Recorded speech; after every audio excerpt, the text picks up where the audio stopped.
Hey you guys, recently I left Shanghai to make a last minute visit to my home country New Zealand after our Prime Minister announced everyone returning there from overseas will need to quarantine for 14 days. I knew from that announcement that things would only get worse in terms of flights between Asia and New Zealand, so I made the decision to fly home ASAP and check out their new measures. Because direct flights between China and New Zealand were stopped weeks ago, and because most countries and regions I could transit through wouldn't allow me to enter because of having been in mainland China, I was forced to transit through Japan's Narita Airport in Tokyo.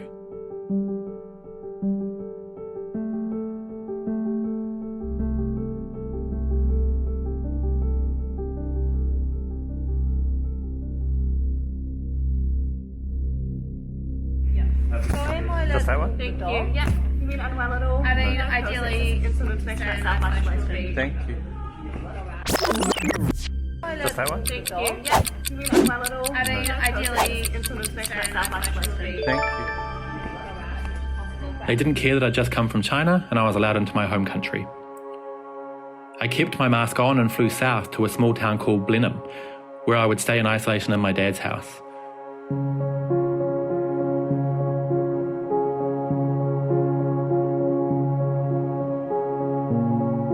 But very soon I heard that Shanghai was planning to enforce strict new rules on those returning home. More and more countries around the world were panicking and closing their borders. I feared being stuck in New Zealand, so I changed my flight back and left again the next day.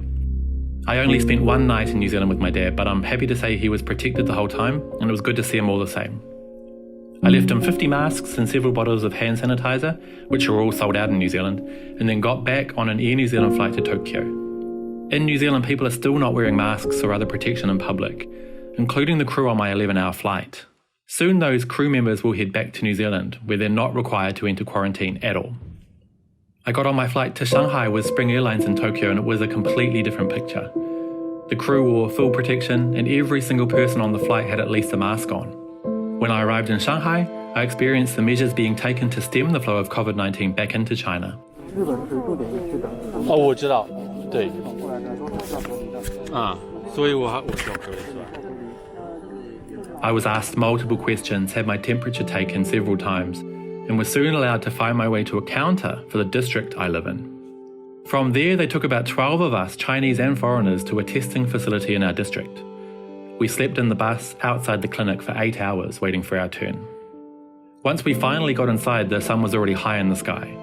We were tested one by one for novel coronavirus, which is through a swab of the throat. From there, most of our group were sent to hotels, but myself and 2 others were made to stay behind and share a room in the clinic. We were told we needed to stay in the clinic for 8 to 12 hours as we waited for our test results.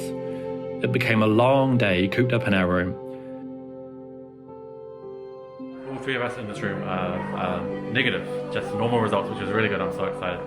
So now we're organising going home. There's a bus on the way here to take us. So we're still considered in quarantine here. We're still, even though we're negative, we're not allowed to freely leave. Then we need to get into the bus, which is still considered a quarantine zone. 第3个，OK。好，谢谢，拜拜。你们很厉害，辛苦了。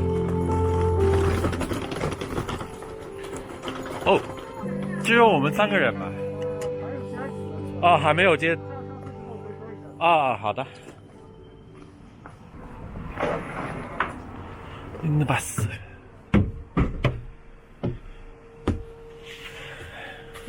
After that, we were finally taken home in that same quarantine bus, one by one, followed by police. I had such a long sleep when I got home, and the next morning I was greeted by 4 health officials who explained the rules to me and told me about my daily temperature checks and so on. They also put a magnetic device on my door which will alert them whenever I open it.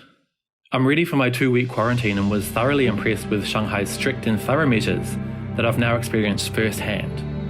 It was a tiring and challenging 24 hours, but I've been left in awe at China's efforts to contain COVID-19. And thinking of those nurses and drivers and police officers and volunteers on the front line now has a new meaning for me.